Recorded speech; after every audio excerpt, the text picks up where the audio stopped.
Muy buenos días a todos. Dios les bendiga. Sean bienvenidos a la Iglesia Bíblica de Cypress. Es una alegría, un gozo tremendo el poder estar congregados en este lugar para darle gloria a nuestro Señor. Y damos gracias a Dios por la presencia de todos y cada uno de ustedes. Nos gozamos en el Señor de que usted esté acompañándonos en esta mañana, en este propósito de darle la gloria a aquel que es digno de recibir toda la alabanza. Así que siéntase bienvenido y esperamos que este sea un tiempo de mucha bendición para todos y cada uno de ustedes. Amados, la razón por la que estoy aquí es porque me toca exponer la Escritura y les invito a que por favor abran sus Biblias en Romanos capítulo 11. Romanos capítulo 11, y hoy vamos a estar viendo los versos 30 al 32. Versos 30 al 32. Y recuerde que el mensaje del día de hoy es una continuación de un mensaje que venimos viendo hoy esta es la tercera semana.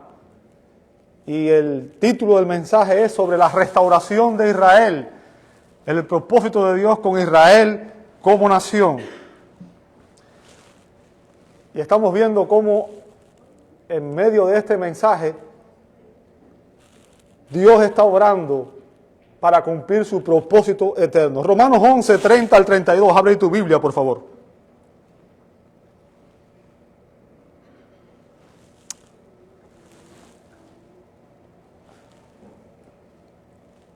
¿Listos? Les voy a pedir, por favor, que se pongan en pie una vez más. Vamos a reverenciar a Dios y al leer su palabra. Y dice la Escritura en Romanos 11, voy a leer los versos 30 al 32. Dice la Escritura: pues como vosotros también en otro tiempo erais desobedientes a Dios, pero ahora habéis alcanzado misericordia por la desobediencia de ellos, así también estos ahora han sido desobedientes, para que por la misericordia concedida a vosotros, ellos también alcancen misericordia, porque Dios sujetó a todos en desobediencia, para tener misericordia de todos. Amado Dios, te damos muchas gracias por tu misericordia. Gracias porque ella es la base de nuestra salvación. Gracias porque no merecíamos estar aquí, ninguno lo merecía. Y Señor, tú has tenido misericordia con nosotros, has sido paciente. Señor, solamente tú tienes palabra de vida eterna. Y por eso venimos ante ti en busca de esas palabras. Y rogamos, Señor, que en esta hora tu Espíritu, Padre, esté obrando en cada uno de nuestros corazones y nos traigas convicción. Y nos ayude, Señor, a entender el mensaje de tu palabra. Y que a través de ella, Señor, tú nos transformes y nos moldees a la imagen de Cristo, tu Hijo amado. Pedimos todo esto en el nombre que es sobre todo nombre, en el nombre de Jesús, y te damos gloria. Amén, amén y amén. Por favor, tomen sus asientos. Recordemos que en estos versos, en Romanos 11, 25 al 36, el apóstol Pablo está exponiendo un misterio. Él mismo llama esto un misterio, o sea, es algo que los hombres nunca hubiéramos podido descubrir si Dios no se lo hubiera revelado a los apóstoles y ellos no lo hubieran registrado en las Sagradas Escrituras. Lo que estamos viendo aquí es un misterio que solamente es conocido ahora porque Dios lo reveló. Y en la exposición de este misterio se identifican tres etapas en el plan redentor de Dios, en el propósito eterno de Dios. El primer punto que vemos aquí es el endurecimiento parcial de Israel. Recuerden, Israel era el pueblo escogido de Dios en el Antiguo Testamento. Sin embargo, hoy vemos que Israel, en su gran mayoría, hemos visto que está alejado de Dios porque han rechazado a Cristo. Recuerda eso, ¿verdad? En segundo lugar, y eso lo vimos en el verso 25, en segundo lugar, se habla de la entrada de la plenitud de los gentiles. O sea, un tiempo en que muchos gentiles alcanzarían salvación en Cristo. Y ustedes saben que desde el comienzo de la iglesia, la mayoría de los creyentes en esta dispensación son gentiles, no judíos, lamentablemente. El tercer punto en esta revelación es la futura salvación de Israel, que es lo que vemos en el verso 26. ¿Ok? Y lo que el apóstol Pablo está haciendo aquí es dando 4 evidencias de que Dios promete la futura restauración de Israel. 4 evidencias de que Dios promete la futura restauración de Israel. Y vemos cuáles son las evidencias. Vimos que en primer lugar se basan en la promesa de Dios. En el verso 26, la primera parte, Dios dice, y todo Israel será salvo. Fíjense que está hablando de salvación y está hablando de Israel. Y está contrastando a Israel y a los gentiles. ¿Ok? Es importante que entendamos eso. No se está hablando de la salvación de personas individuales, se está hablando de la salvación, el plan de salvación con relación a judíos y gentiles. ¿Se entiende eso? Y Pablo dice aquí que en el futuro habrá un tiempo en que todo Israel será salvo. Israel como nación. Y esa es la promesa de Dios que vimos en el verso 26. Y después vimos que esa promesa de salvación se basa en los pactos, en el pacto de Dios, en el nuevo pacto, que Dios prometió que haría un pacto con la casa de Judá y con la casa de Israel, en la cual Él traería salvación. ¿Recuerdan? Que Dios dijo que quitaré su corazón de piedra, les daré un corazón de carne, pondré mi espíritu en vosotros y haré que andéis en mis estatutos. O sea, todo es una obra salvífica de parte de Dios. Vimos eso, que la promesa está basada en el pacto de Dios profetizado por Isaías y Jeremías. Y el día de hoy vamos a ver los versos 30 al 32, en el cual vemos el propósito de Dios. Vemos que todo esto no es casualidad, no es azar. Lo que está sucediendo en el mundo no tiene nada que ver con el azar. A veces nosotros pensamos que las cosas suceden por la suerte, la casualidad. Y yo quiero que tú entiendas, si tú eres cristiano, tú tienes que comprender que Dios es soberano. Y eso significa que Él está en control de todo. Pero es fácil decirlo, pero cuando estamos en dificultades creemos que Dios está en control de todo. Y eso es lo que tenemos que entender. Dios está en control de todo lo que sucede. La Biblia dice que aún nuestros cabellos están todos contados. Y que Él conoce todo lo que va a pasar con tu vida desde el día que naces hasta el día que vas a morir. Es importante que entendamos eso. Y lo que vamos a ver aquí, yo quiero que ustedes entiendan, yo sé que esto es difícil de entender. Y hay cosas que son difíciles de entender para nosotros porque su mente y mi mente es finita. Nosotros estamos en una condición que aunque hemos sido redimidos, aún el pecado nos afecta. Pero recuerde que Dios es infinito y perfecto. Y que el hecho de que usted haya cosas que no la pueda entender a plenitud, no significa que no sean verdad. ¿Cómo es que Dios es uno y al mismo tiempo hay 3 personas en la divinidad? Es muy difícil de entender, pero eso es lo que la Biblia enseña. ¿Ok? Y lo que estoy tratando de hacerle ver, amado hermano, es que al acercarnos a estas cosas tenemos que hacerlo con reverencia, tenemos que hacerlo con humildad y con una mente dispuesta a aprender. Verso 30 dice, pues como vosotros también. Romanos 11:30, ¿lo veis?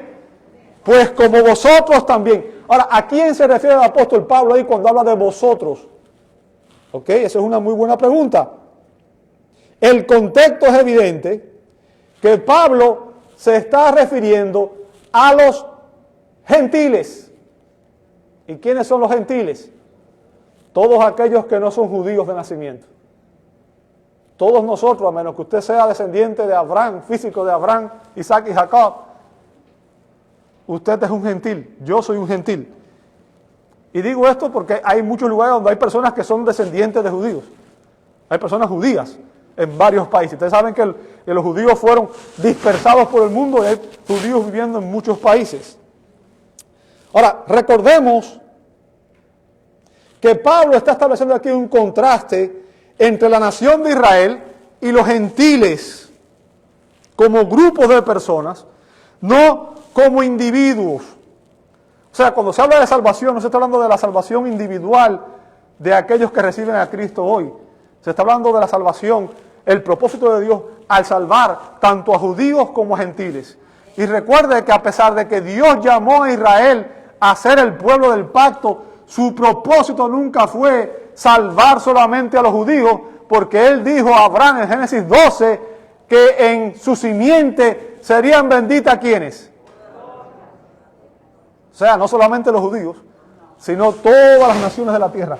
Todos seríamos bendecidos en la simiente de Abraham, que sabemos que es Cristo. ¿Ok? O sea, el propósito de Dios siempre fue salvar a personas de toda lengua, pueblo y nación. ¿Entiende eso? Dios no hace acepción de personas. Es importante que entendamos eso. ¿Ok? Entonces se está hablando aquí de la salvación de naciones. Se está hablando aquí de la salvación de los dos grupos, gentiles y judíos. Ese es el contraste que vemos aquí. Y ya vimos en los versos 26 al 28 que el endurecimiento que ha ocurrido hoy a Israel, recuerden que Israel rechazó al Mesías. Bien, y lo que nos enseña la Escritura es que ese endurecimiento que ocurrió a Israel, que era parte del propósito de Dios, fue lo que abrió las puertas para que el Evangelio llegara a los gentiles. Dios usó eso como un medio para llevar el Evangelio a los gentiles. ¿Ok? Y lo que está diciendo aquí también es que cuando haya entrado la plenitud de los gentiles, el número total de gentiles, entonces se abrirá una nueva oportunidad para la evangelización de Israel. ¿Ok? Y este fue siempre el propósito de Dios. ¿Qué estoy tratando de decirle? Aun cuando Satanás y sus demonios quieran interrumpir el propósito de Dios, aun cuando los hombres nos opongamos al propósito de Dios, el propósito de Dios siempre se cumple. Dios llamó a Israel para que fuera la nación testigo al mundo. Israel se enorgulleció y pensaron que los gentiles no merecían la salvación. ¿Y qué hizo Dios? Ustedes están haciendo eso. Bueno, definitivamente ustedes van a caer bajo juicio. Y ahora vamos a levantar un nuevo pueblo, que es la iglesia, a través del cual el evangelio va a llegar a todo el mundo. ¿Bien? Lo que estamos viendo aquí es el propósito de Dios. Y el propósito de Dios, como dije, era alcanzar a todas las naciones. ¿Ok? Ahora recordemos algo, y es que la iglesia en Roma, a la que Pablo le escribe esta carta, estaba compuesta en su gran mayoría por gentiles. Gentiles.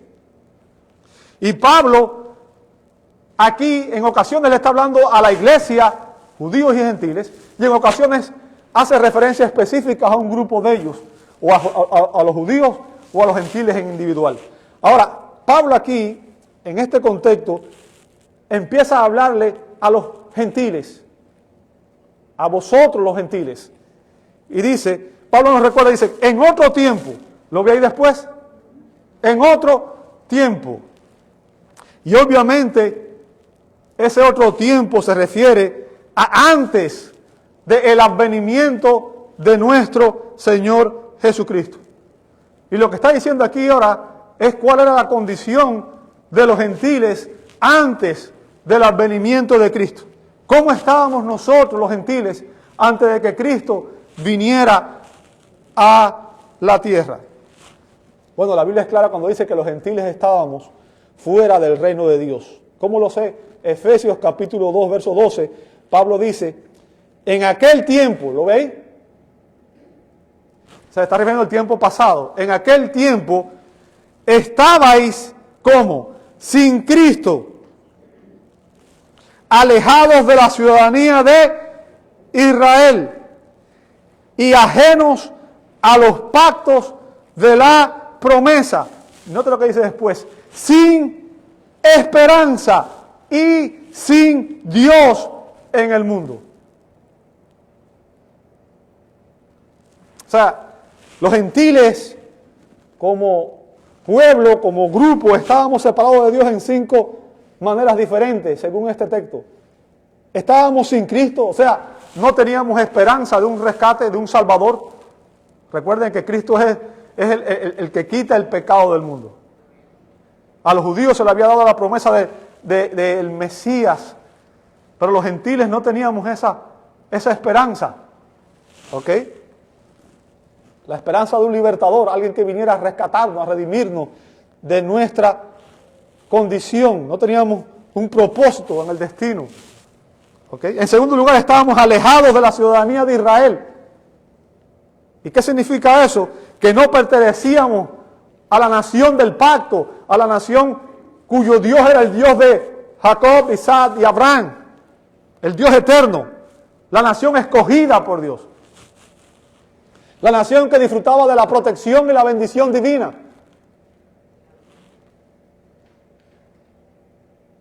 Y aun cuando en ese tiempo algunos gentiles eran admitidos en el judaísmo, tenían que convertirse en prosélitos, tenían que hacer una serie de ritos, pero en su mayoría los gentiles fueron excluidos.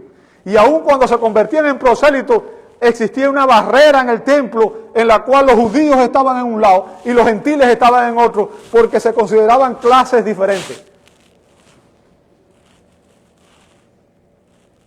Dice que los gentiles éramos ajenos a los pactos de la promesa. O sea, no teníamos participación en los pactos divinos, las promesas que Dios le dio a Israel, la promesa de una tierra, la promesa de un sacerdocio, de un pueblo, de una nación, de un reino y de un rey.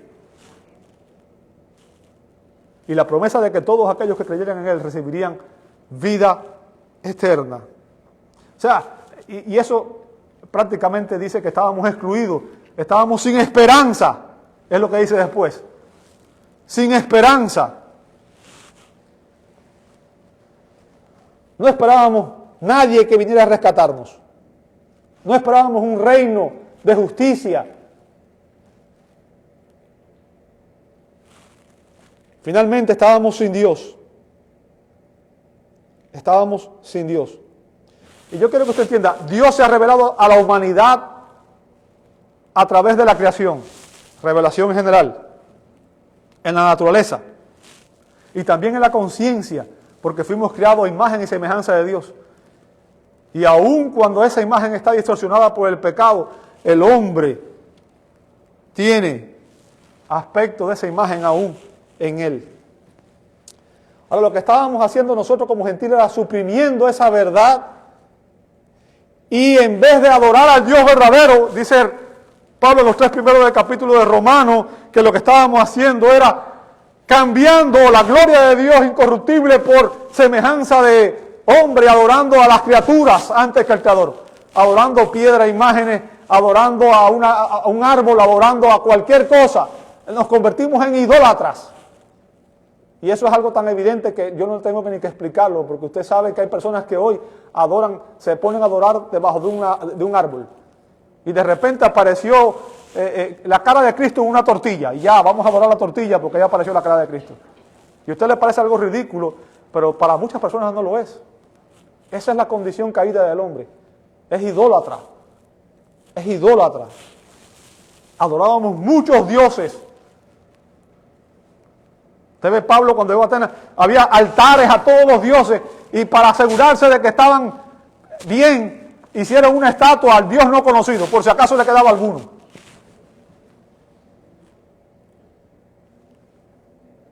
Y esa es la condición humana antes de estar en Cristo. No adorábamos al Dios verdadero, adorábamos cualquier otra cosa, porque el pecado nos lleva a alejarnos de Dios. Pero el propósito de Dios era que los gentiles alcanzáramos también salvación. ¿Escuchó eso?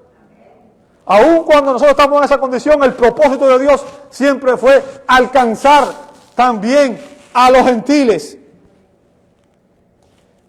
La historia de los gentiles sin Cristo, Pablo la resume aquí en el verso 30 cuando dice: erais desobedientes a Dios. ¿Lo ve ahí? Erais desobedientes a Dios. Usa el término griego apeiteo, a negativo, y peito, que significa persuadir. Se refiere a una persona que se rehúsa, que rechaza ser persuadida. Implica negarse a creer y a obedecer.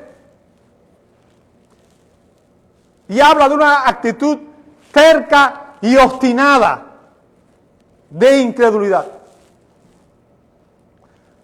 Una incredulidad terca y obstinada. No quiero creer. No me importa cuántas evidencias.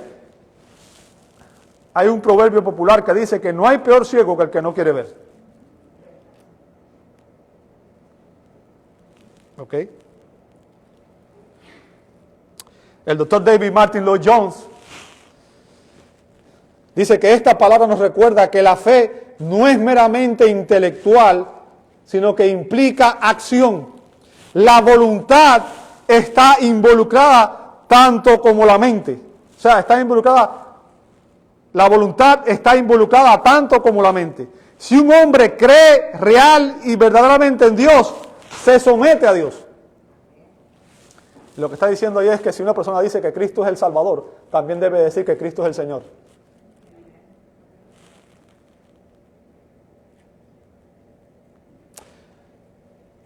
Esa es la condición humana. Recuerde lo que dice la Escritura. El hombre natural no entiende las cosas que son del Espíritu de Dios porque para él son locura y no las puede discernir. Es por eso que se necesita que Dios venza esa incredulidad. Dios venza esa incredulidad. ¿Y cómo Dios lo hace? Recuerde que Él prometió impartirnos vida.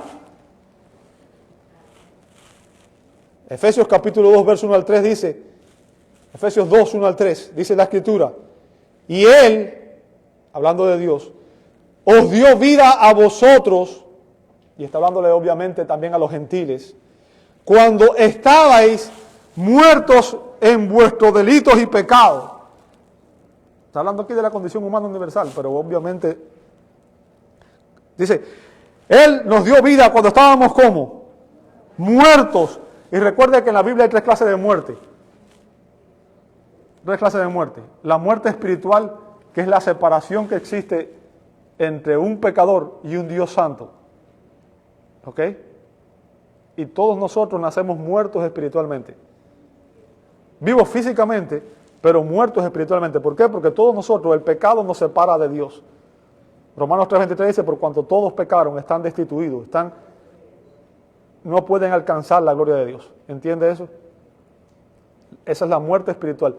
Ahora, la muerte física obviamente es la separación del alma y el espíritu del cuerpo. Es cuando una persona fallece, su alma y su espíritu sale del cuerpo y el cuerpo va a la tierra.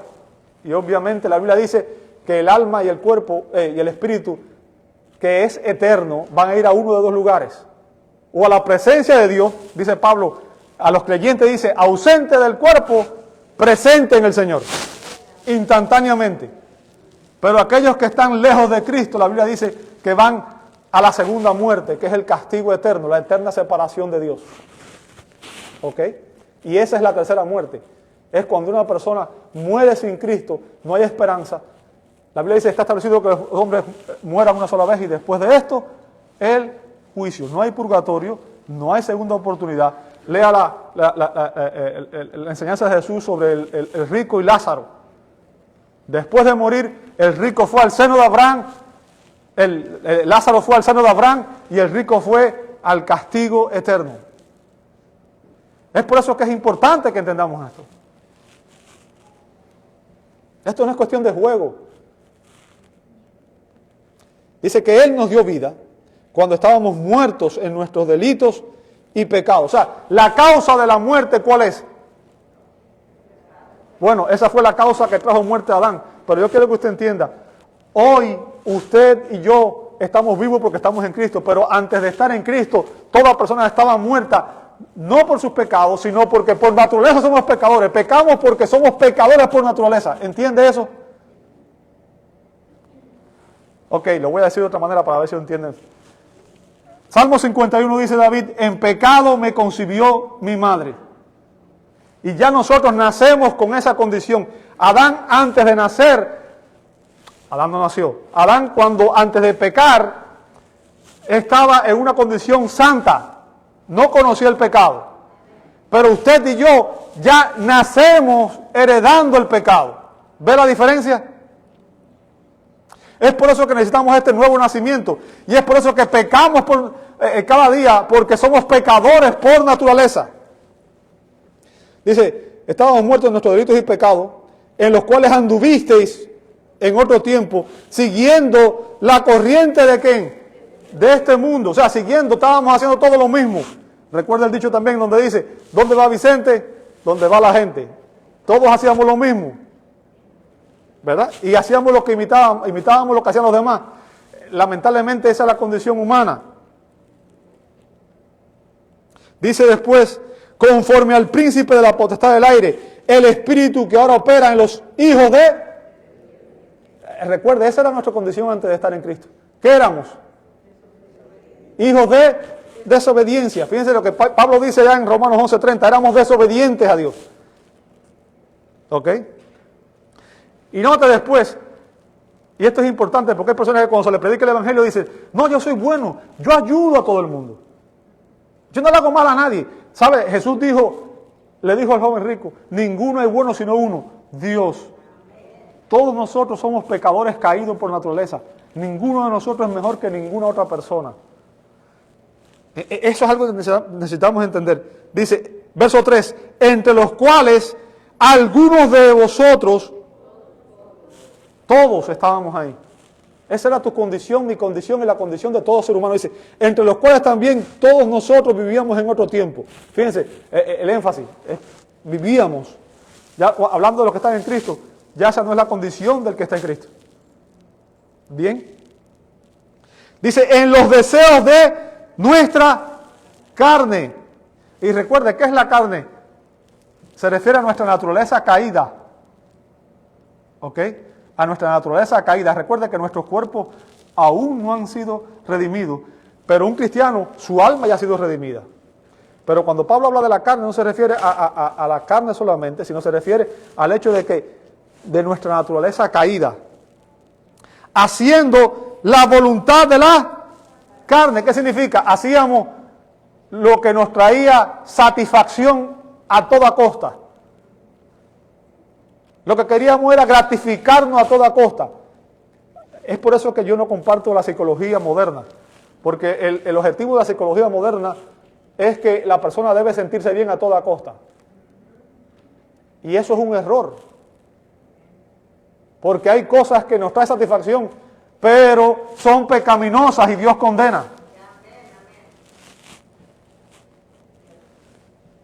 La gente quiere disfrutar del sexo sin estar casado, pero eso la Biblia lo condena.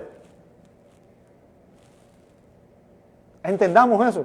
No todo lo que nos trae satisfacción es lícito, es correcto, es agradable delante de Dios. No podemos dejar que la carne controle nuestras vidas, que nuestros apetitos carnales controlen nuestra vida. Dice, haciendo la voluntad de la carne y de los pensamientos. ¿Por qué? Porque nosotros pensábamos, esta es mi verdad y yo voy a vivir como yo quiera. Y cada uno de nosotros, en Adán caímos todos y toda raza humana se convirtió en pecadora y todos pensábamos ser independientes de Dios. Queríamos vivir la vida como nos diera la gana.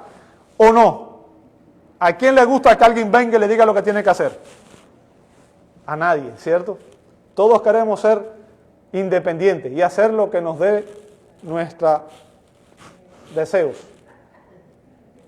Dice, y éramos, fíjense lo que dice después, y éramos, ¿por qué? Por naturaleza. O sea, lo que le estaba diciendo ahorita, nacimos con esa condición caída. Esto es algo que nos afectaba a todos. Nacimos con esa condición caída. Éramos por naturaleza. Y note lo que dice después. ¿Qué éramos? Hijos de ira. Eso es importante que lo entendamos. ¿Qué significa? ¿Sabe que toda persona que está en esa condición que se está describiendo hoy está bajo la ira de Dios? Toda persona que está en esa condición está bajo la ira de Dios. Y si fallece sin arrepentirse de sus pecados y venir a Cristo, su destino es el castigo eterno, no la gloria eterna. ¿Por qué? Porque los pecadores están bajo la ira de Dios. Salmo 7:11 dice que Dios es juez justo y que Dios está irado con el pecador todos los días. Y en Romanos Pablo dice que la ira de Dios se revela desde el cielo contra todo impiedad de los hombres que se oponen con injusticia a la verdad de la gloria de Dios.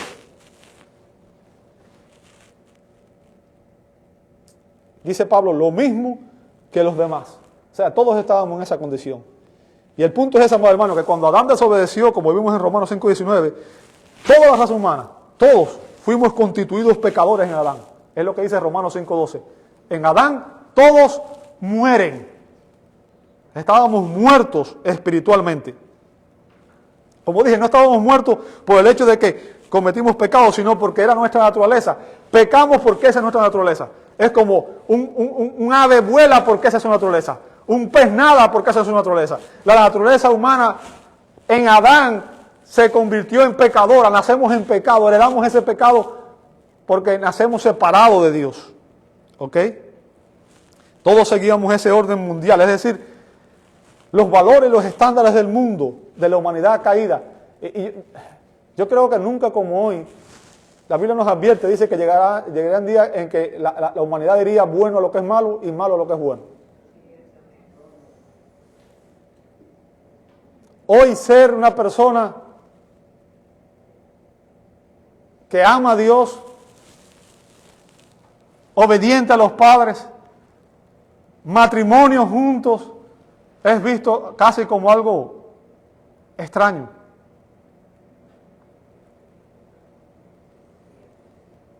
El feminismo está tomando fuerza, dividiendo hogares, mujeres rebelándose contra sus esposos, esposos maltratando a sus mujeres, el machismo. Y vivimos en medio de un caos social.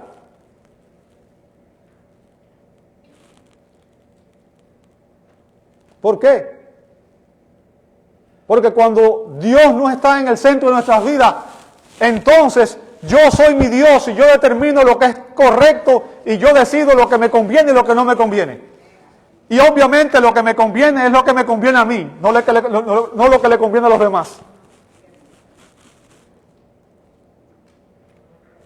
Y yo quiero que te entienda la condición, los valores y los estándares de toda persona que está sin Cristo es hostil hacia Dios.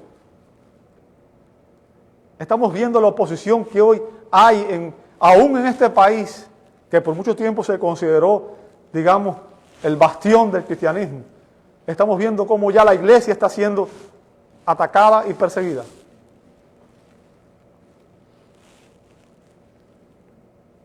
¿Por qué?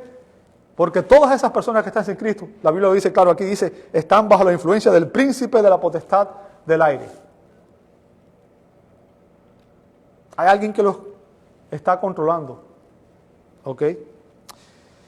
Y Pablo dice en 2 Corintios 10, 4 al 5, que esa manera de pensar, esos pensamientos que controlan, que tienen estas personas, esos valores, esos estándares, esas ideas, esas especulaciones, esas filosofías y religiones, son como fortalezas, las describe Pablo en 2 Corintios 10, 4 y 5. O sea, son como, recuerdan en la antigüedad que habían castillos en los cuales la gente hacía fuertes murallas y hacía fosos alrededor y solamente levantaba un puente para que cuando un enemigo venía a atacarlo, poder fortificarse y no permitir que nadie entrara. ¿Recuerda eso?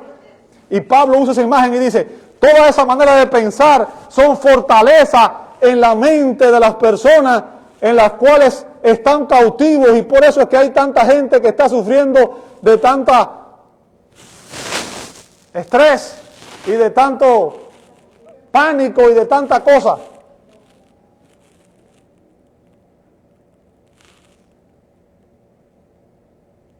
Y solamente Dios puede rescatarlo de ahí. Solamente Cristo puede rescatarlo de ahí. Es el único que tiene la autoridad. Y la única manera en que podemos hacerlo es confrontar esos errores, esas mentiras, esa fortaleza con las verdades del Evangelio de Dios. Yo quiero que tú comprendas algo. La batalla espiritual no es tú pararte ahí y empezar a hablar con los demonios y ponerte a estar haciendo una contienda con los demonios. Eso no es tu rol. Tu rol es predicar la Escritura. Tu rol es confrontar el error con la verdad del Evangelio. Es la palabra de Dios la que derrumba esos argumentos. Debemos predicar la palabra de Dios, que es la única que puede destruir las fortalezas de la sabiduría humana y satánica, y ofrecerle libertad a los hombres de esas mentiras que lamentablemente los esclavizan. Una persona que está espiritualmente muerta, amado hermano, lo que necesita es que le den vida, recibir vida. ¿Comprende eso? Si usted se para ante un cadáver y empieza a hablarle y le pide que haga algo, ¿qué puede hacer el cadáver? Nada. ¿Por qué? Está muerto. Si yo me paro delante de una tumba y empiezo a decir, Juan, ven fuera, nadie me va a hacer caso. Pero ¿sabe qué? Jesús se paró delante de la tumba de Lázaro y dijo, Lázaro, ven fuera. 4 días de muerto, ya apestaba, y Lázaro se levantó y salió de los muertos. ¿Sabe por qué? Porque Dios tiene autoridad para dar vida. Yo creo que te entiendas, tú no tienes autoridad para dar vida. Ni tú ni yo tenemos ese poder, porque ni tú ni yo somos Dios. No somos divinos, no somos Jehová Junior. ¿Ok?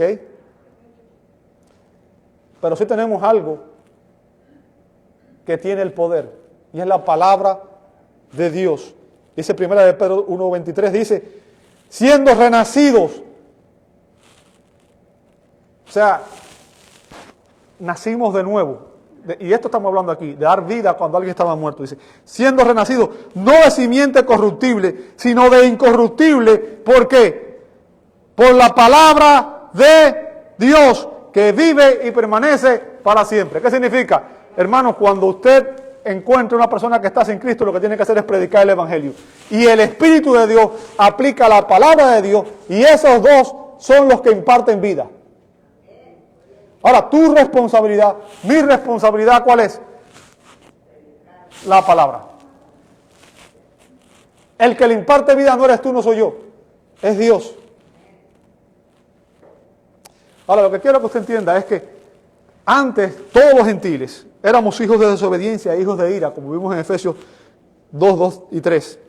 Pero Pablo dice en Romanos 11:30, dice, pero ahora habéis alcanzado, ¿qué cosa? Misericordia. Ahora, no sé si usted es observador, pero una cosa que yo le quiero enseñar es esta. Cuando usted lee un texto bíblico, presta atención a los detalles. Si usted observa el texto detenidamente, verá que en esos versos el término misericordia aparece en 4 ocasiones. Una en el verso 30, 2 en el verso 31 y una en el verso 32. ¿Sí o no? El término misericordia es una traducción del griego eleo, que significa compasión. Compasión, misericordia. Arthur W. Pink dice que la misericordia denota la pronta inclinación de Dios a aliviar la miseria de las criaturas caídas.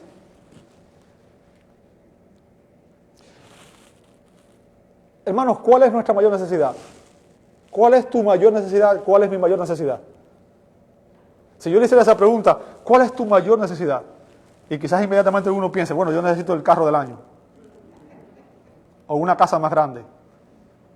O más dinero en la cuenta de banco.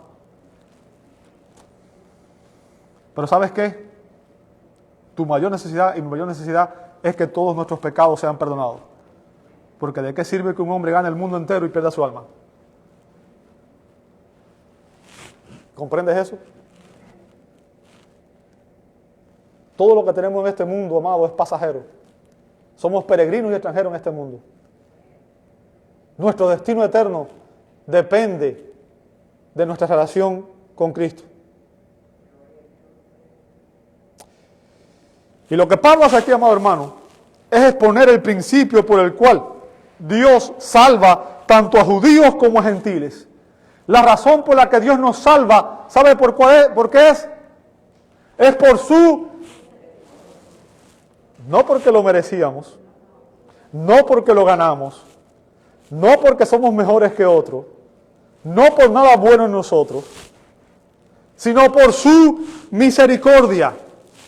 Un cristiano es una persona que ha alcanzado, que ha obtenido misericordia. Y Pedro dice, en 1 de Pedro 2, 9 y 10 dice, mas vosotros, hablando de la iglesia, sois linaje escogido. Wow.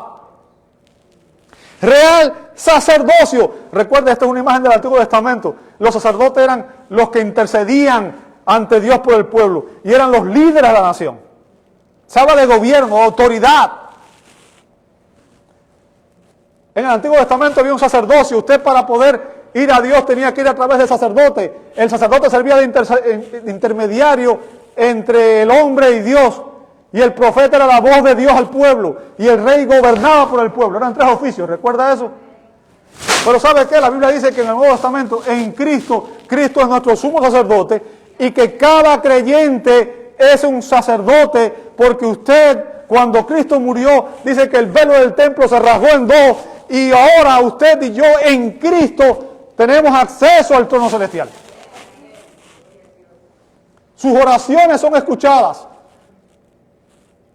No necesita que alguien interceda por usted. Es bueno que lo haga. Y Cristo está intercediendo por usted en el cielo. Pero lo que quiero que usted entienda es que usted puede orar si usted está en Cristo. Y su oración es escuchada como mismo es escuchada la oración de cualquier otro creyente. ¿Entendió eso? Nación santa. ¿Santos por qué? Porque estamos en Cristo. Dios habita en nosotros. Somos el templo del Espíritu. Es importante que entendamos eso. Si Dios habita en nosotros, amados, nuestras motivaciones, nuestras acciones, nuestros anhelos, todo va a cambiar, porque entonces no vamos a anhelar aquellas cosas que deshonran a Dios. Dice, pueblo adquirido por Dios. Dios nos compró, y nos compró no con oro o plata, sino con la sangre preciosa de Cristo. Ahora, ¿para qué fue que Dios nos compró? ¿Para que vivamos como nos dé la gana? ¿Para que hagamos lo que nos dé la gana?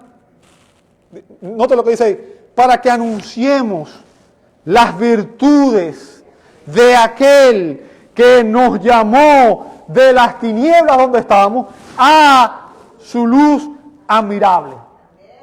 Esa es la razón por la que la iglesia existe en el mundo hoy. Si no, ya Dios nos hubiera llevado a todo el cielo. ¿Entiende eso?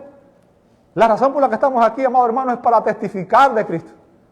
Para dar testimonio de la obra de Dios en el corazón de un pecador. Cómo Dios toma un pecador y lo redime y lo cambia y lo hace una nueva criatura. Y aquel que antes era lo que fue, ahora es alguien diferente.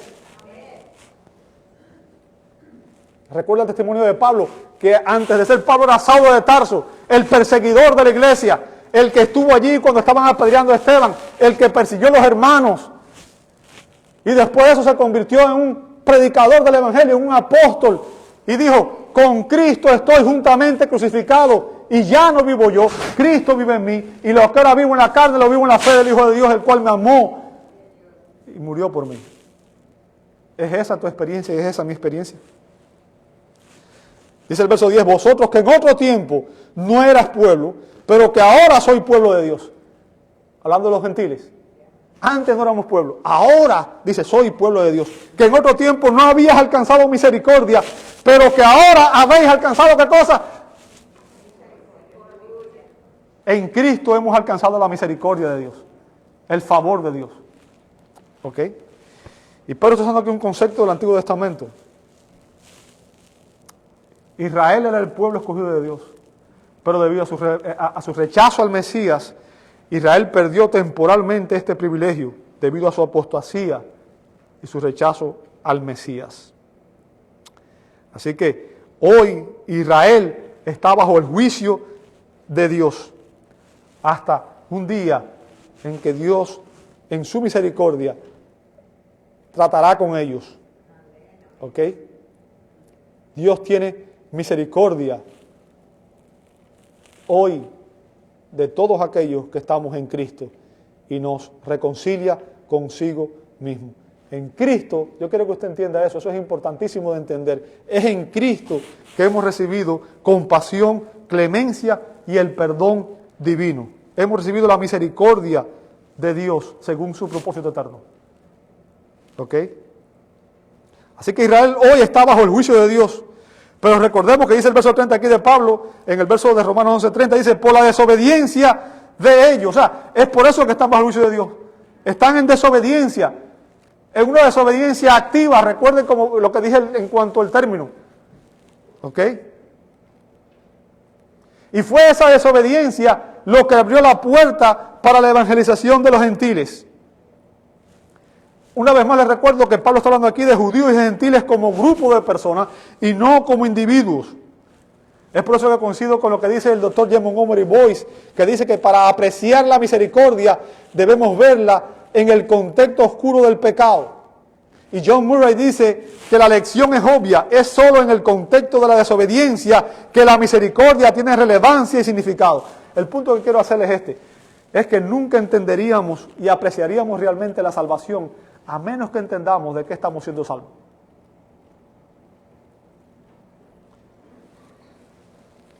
Lamentablemente mucha gente no entiende lo que es la salvación. La salvación no es de tus frustraciones. Dios no te está salvando de tus frustraciones, ni te está salvando de la suegra que tienes. Eso no es problema, hermano. Dios te está salvando del castigo eterno. ¿Entiendes eso? Y para ser salvo, debemos acercarnos a Dios sobre la base de su misericordia. Jesús enfatizó esta enseñanza en la parábola del fariseo y el publicano. Lucas 18, 9 al 14 dice, a unos que confiaban en ¿quiénes? En sí mismos. No sé cuántos tienen las notas. Lucas 18, 9 al 14 dice, a unos que confiaban en sí mismos. ¿Qué significa? Esta gente pensaba que ellos podían alcanzar por su esfuerzo la gracia de Dios. Dice, como justos, o sea, ellos estaban confiando en su propia justicia. ¿Ok? Y Pablo dice claro en Romanos 3:10 que no hay justo ni aún uno. ¿Ok? Dice, como está escrito, Salmo, esto viene del Salmo 14, 1 al 3 y del Salmo 53, 1 al 3. O sea, ya ahí venía del Antiguo Testamento. Dice, no hay justo ni aún uno, dice Pablo en esas ocasiones. Dice, a unos que confiaban en sí mismos como justos y menospreciaban a los otros, dijo también esta parábola. Dos hombres, note las similitudes, dos hombres subieron al templo a orar, hicieron lo mismo. Uno era fariseo y otro era publicano, ahí ya están diferentes. Un fariseo era una persona que era religiosa y que era muy reconocida. Los publicanos eran los cobradores de impuestos que servían a Roma y la gente los odiaba. El fariseo, que se suponía que era el líder espiritual, que era la persona santa, dice, puesto en pie, dice después, oraba consigo mismo. Note, él no estaba clamando a Dios. Él estaba hablándose a sí mismo, a su propio ego. Oraba consigo mismo de esta manera. Dios, te doy gracias porque no soy como los otros hombres. Yo no soy como los demás. Ahora, ¿qué está diciendo ahí? Si yo me comparo con los demás, yo soy mejor que ellos. ¿Ve? Ladrones, injustos, adúlteros, ni aún como este publicano. Yo ayuno 2 veces a la semana, doy diezmo de todo lo que gano. ¿Se da cuenta de esta posición? O sea, todo lo que él estaba orgulloso de que era, de sí mismo. Y no sentía que era pecador. Él pensaba que estaba bien, pensaba que era justo, no necesitaba salvación. Yo no tengo nada de que arrepentirme. Si usted no tiene nada que arrepentirse delante de Dios, entonces usted vivió una vida perfecta. Wow. O sea, lo que este hombre tenía era que él no se consideraba pecador. Verso 13 dice, mas el publicano, estando lejos, no quería ni aún alzar los ojos al cielo, sino que se golpeaba el pecho diciendo, nota la diferencia, Dios, sé qué cosa, propicio a mí. Y después nota otra confesión. ¿Qué dice? Pecador, ¿lo veis? O sea, este hombre confesó que era un pecador y pidió que Dios fuera propicio a él. ¿Sabe lo que significa eso? Este hombre reconocía que él estaba bajo la ira de Dios. bajo la ira de Dios. ¿Ok? Y déjame decirte, ¿sabes de quién vino Cristo a salvarnos? ¿Sabes de quién vino Cristo a salvarte? ¿No sabes eso? Cristo vino a salvarte de la ira de Dios.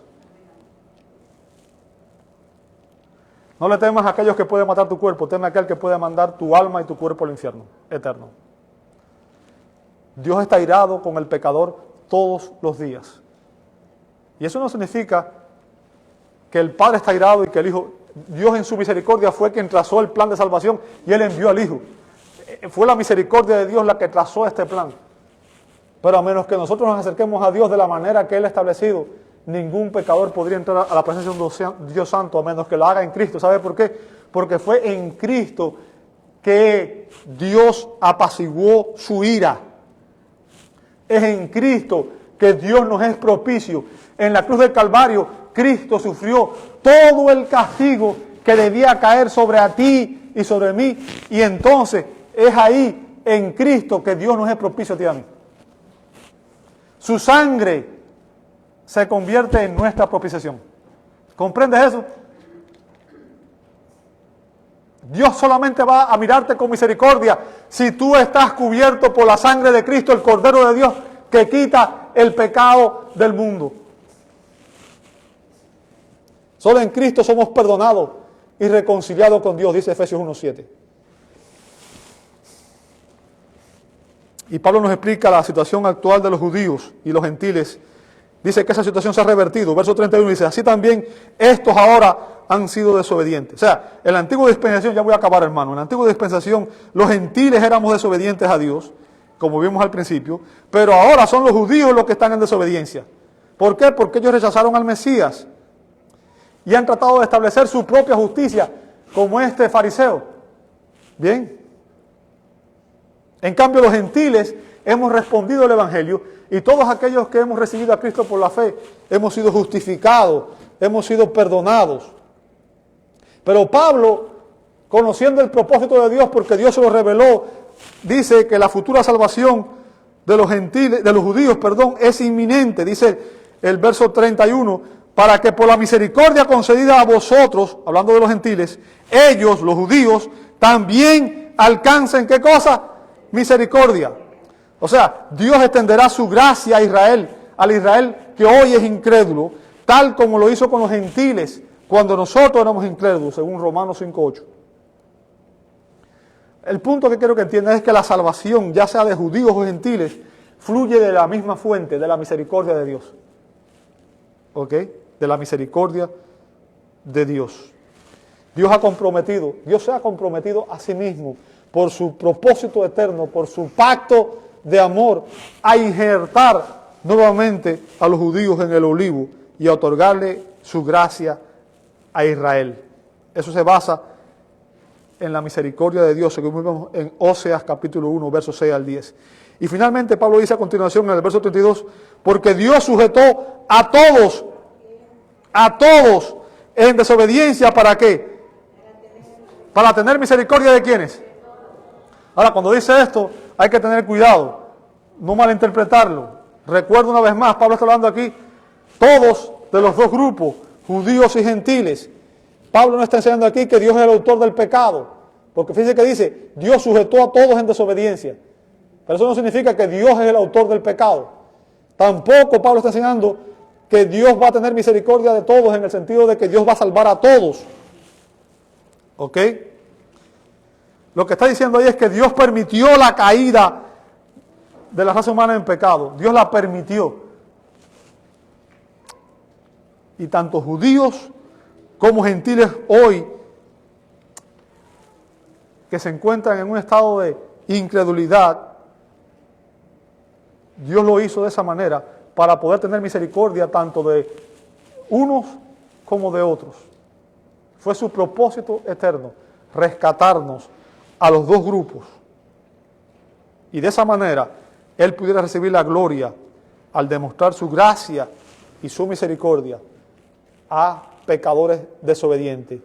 Como dice Efesios 2, 8 y 9, dice, porque por gracia soy salvo, Es la salvación, nuestra salvación es por gracia, la gracia de Dios, el favor inmerecido de Dios, la misericordia de Dios. Por medio de la fe, es la manera en que recibimos la salvación. Por medio de la fe en Cristo, justificados pues por la fe, tenemos paz con Dios. Y esto no de vosotros, pues es don de Dios, no por obras, para que nadie se gloríe, dice Efesios 2, 8 y 9. El propósito de Pablo aquí, y ya con esto termino, es que todas las personas, sin excepción, son recipientes, que no todas las personas, sin excepción, son recipientes de la misericordia de Dios. Dios dijo en Éxodo 33, 19, tendré misericordia del que tendré misericordia y seré clemente para con el que seré clemente. Lo que Pablo está enseñándonos aquí es que ambos grupos, sin distinción, judíos y gentiles, en ellos, dentro de esos dos grupos, hay beneficiarios de la misericordia y de la gracia salvífica de Dios. La misericordia de Dios es el tema que domina la historia de la redención. Dios, conforme a su propósito eterno, intervino para salvar tanto judíos como gentiles, cuando todos estábamos bajo la esclavitud del pecado. Romanos 3:23. Por lo tanto, todo lo que ha sucedido, tanto en el rechazo de Israel, como la conversión de los gentiles, así como lo que sucederá en el futuro cuando todo Israel sea salvo, ha sido según el propósito, el plan sabio y perfecto de Dios. Porque su objetivo, amado hermano, es que la salvación sea por su gracia y por su misericordia, y que Él reciba gloria por ello. Te invito a orar. Amado Dios, te damos gracias. Gracias por tu palabra. Gracias porque hay cosas demasiado sublimes que no podemos entender. Pero te damos gracias porque hoy entendemos que si estamos aquí no es porque fuimos mejores que otros, sino porque tú tuviste misericordia de nosotros y nos perdonaste nuestros pecados. Gracias porque tú has provisto un camino por el cual podemos alcanzar salvación y vida eterna.